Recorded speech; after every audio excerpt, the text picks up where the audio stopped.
Halo teman-teman, apa kabar teman-temanku semuanya? Semoga teman-teman sehat ya hari ini. Sekarang tanggal 15 November 2024. Wah, ini banyak cerita teman-teman saya hari ini ya, karena ini menyangkut timnas Indonesia. Jadi, aduh, agak berat juga ya saya menceritakannya teman-teman. Tapi kita harus optimis ya. Karena tadi malam telah berlangsung dua pertandingan ya. Yang pertandingan pertama Arab Saudi ketemu Australia membuat Indonesia agak-agak tenang. Tapi pertandingan kedua, aduh Bahrain ketemu Cina ini membuat Indonesia semakin terpuruk paling bawah teman-teman. Jadi Cina berhasil mengalahkan Bahrain 1-0. Ini yang membuat Indonesia di ujung ya teman-teman, menjadi paling bawah di urutan grup. Apa yang bisa kira-kira Sintayong dan timnas Indonesia lakukan untuk mengubah ini semua, teman-teman? Jadi hari ini Indonesia di bawah Bahrain. Ya. Indonesia akan ada pertandingan nanti malam. Ya. Kita lihat ya teman-teman, Indonesia memiliki 3 poin, ketemu tim paling kuat di grup ini, yaitu Jepang. Ada dua pilihan, Indonesia kalah, Indonesia seri, Indonesia menang ya, tiga pilihan. Kalau Indonesia kalah, Indonesia menghuni paling dasar.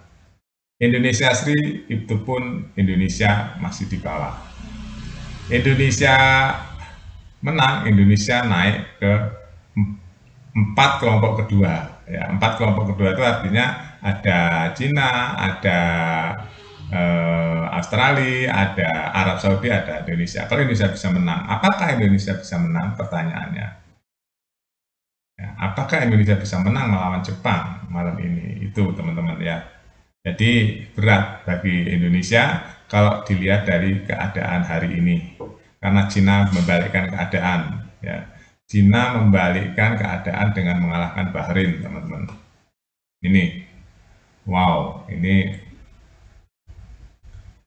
Tapi Indonesia masih ada, teman-teman, beberapa pertandingan yang lain. Di antaranya di kandang ketemu Cina, di kandang ketemu Bahrain nanti ya. Tapi jangan anggap remeh Cina hari ini. Cina sedang on fire mentalnya karena dia bisa rebound.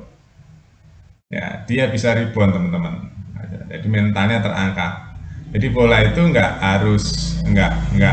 apa kemenangan itu bisa menambah berapa persen dari kemenangan lagi gitu. Biasanya seperti itu karena mentalnya itu sudah mental menatap kakinya di lapangan itu mantap gitu. Nah, Cina sekarang sedang dirasakan itu teman-teman on fire. Itu berasal dari kemenangan melawan Indonesia. Nah, begitu melawan Bahrain berhasil mengalahkan Bahrain. Ya, salah satunya seperti itu teman-teman.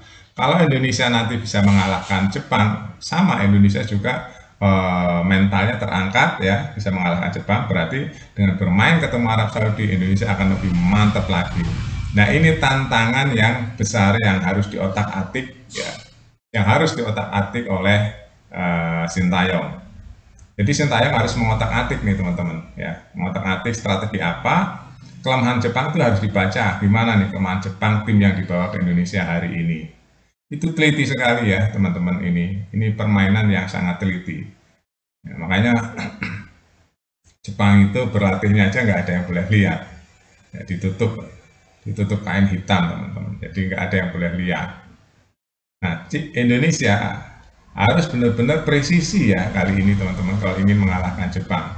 Jepang segala hal ini bagus, kecepatannya bagus, kerjasamanya bagus, kerja kerasnya juga bagus ya.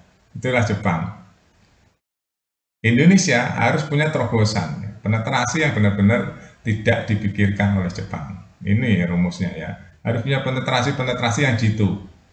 Jika ingin mengalahkan Jepang, penetrasi itu artinya Jepang biasanya pakai 3-2-3-1 ya dia biasanya teman-teman.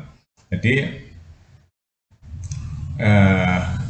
Indonesia harus bisa passing-passing yang miss dari pertahanan Jepang nih. Jangan permainan biasa-biasa saja kalau lawan Jepang ingin menang ya. Nah kalau ini bisa memenangkan Indonesia di kandang, wah mental Indonesia saya yakin libas semua nanti lawan-lawannya. Ya, karena mentalnya sudah terbentuk, saya kalahkan grup yang paling kuat, dengan percaya diri. Jadi Sintayong bisa menetapkan tim starting 11 yang terbaik ya. Makanya ini ujian buat Sintayong teman-teman.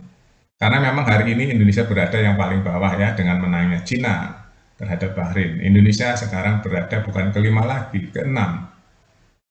Ya, ini yang apa namanya yang menjadi apa yang saya sendiri aja terasa loh teman-teman, gara-gara Cina menang lawan Bahrain. Waduh, kita terbawa. Kok bisa ya kita terbawa? Nah ini berawal dari dua pertandingan yang kita lewati, Bahrain dan Cina kemarin. Berawal dari kesalahan sedikit itu teman-teman. Kesalahan sedikit, ya ibarat peribahasa ya, nila sedikit merusak susu sebelah enggak. Kesalahan eksperimen sedikit merusak posisi Indonesia hari ini. Itu teman-teman ya. Oke, analisanya enggak panjang-panjang, mudah-mudahan bisa dimengerti ya teman-teman, analisa apa adanya. Ya, saya enggak ada gimmick-gimmick apa-apa teman-teman ya.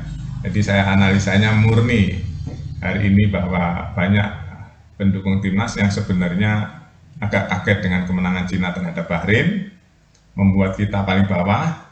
Tapi saya yakin supporter timnas Indonesia nggak mau tertekan, harus memberikan semangat buat tim kesayangan ya, tim Indonesia yang sedang on fire juga, sedang ingin bangkit juga. Timnas Indonesia hari ini mudah-mudahan bisa melawan raksasa Asia yaitu Jepang dan bisa memenangkan pertandingan. Kita harus positive thinking, harus semangat, harus teliti, harus presisi ya. Kita berikan supportnya. Update terus teman-teman berita-berita yang lain di Buat Makan TV. Sampai jumpa.